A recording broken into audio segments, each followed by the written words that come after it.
Assalamualaikum warahmatullahi wabarakatuh. Perkenalkan, saya Muhammad Habib Pratama dengan NIM 24040400021.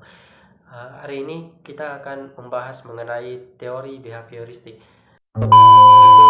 Baik, teori behavioristik adalah salah satu teori dalam teori kepribadian dan juga merupakan salah satu teori dalam pembelajaran. Teori behavioristik ini menekankan pengamatan perilaku yang dapat diamati secara eksternal atau secara langsung. Teori ini didasarkan pada asumsi bahwa perilaku manusia dipengaruhi oleh lingkungan eksternalnya, sedangkan pembelajaran terjadi karena adanya stimulus dan respon.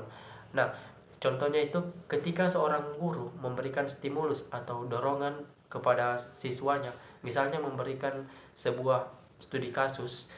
Nah, siswa ini merespon dengan cara mereka berpikir mengenai studi kasus yang diberikan oleh guru tersebut dan juga menganalisis. Itulah yang disebut sebagai stimulus dan respon. Salah satu tokoh terkenal dalam teori behavioristik yaitu adalah Ivan Pavlov. Pavlov mengembangkan teori behavioristik ini sehingga menghasilkan konsep yang disebut dengan classical conditioning. Classical conditioning di sini menjelaskan bahwa perilaku manusia dapat dipelajari melalui pengaitan stimulus yang awalnya netral dengan stimulus yang secara alami memicu respon tertentu.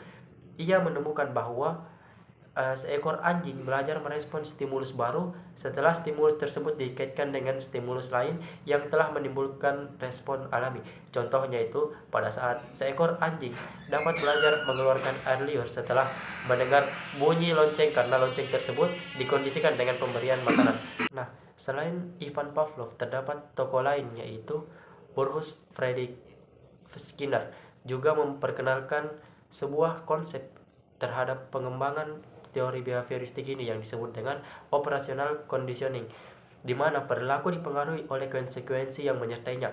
Jika suatu tindakan diikuti oleh konsekuensi yang menyenangkan, kemungkinan perilaku tersebut akan diulangi. Namun sebaliknya, jika tindakan tersebut diikuti oleh konsekuensi yang tidak menyenangkan, kemungkinan perilaku akan berkurang.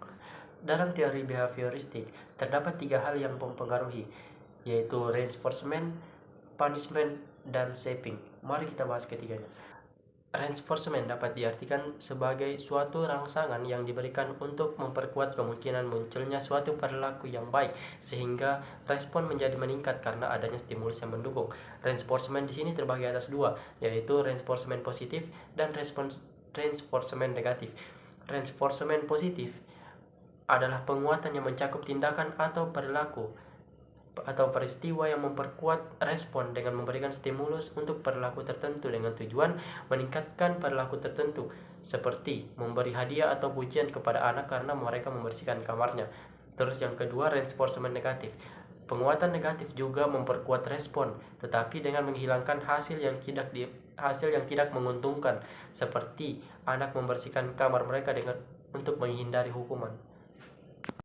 Nah, selanjutnya ada punishment atau hukuman. Punishment di sini adalah sebuah konsekuensi untuk mengurangi atau menghilangkan kemungkinan perilaku yang akan muncul. Contohnya, ketika seorang siswa yang sudah terlambat 15 menit masuk ke kelas, namun gurunya berkata, "Maaf, kamu tidak bisa masuk ke kelas lagi karena kamu melanggar perjanjian awal kita yang dimana toleransi keterlambatan hanya 15 menit. Maka, mohon maaf saya tidak membiarkan kamu untuk masuk ke kelas hari ini." Nah, dari peristiwa tadi memberikan respon kepada seorang anak agar mereka tidak mengulanginya di hari berikutnya, yang dimana mereka akan cepat masuk kelas untuk menghindari keterlambatan dan tidak mengikuti pelajaran. Yang ketiga, shaping atau pembentukan.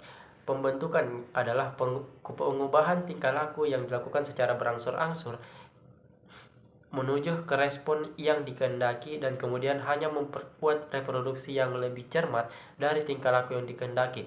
Contohnya yang dilakukan oleh Skinner, yang dimana apabila tikus yang lapar di dalam kotak, Skinner secara kebetulan menekan pengungkit dan makanan keluar, maka cepat atau lambat si tikus akan belajar bahwa menekan pengungkit akan menyebabkan keluar makanan.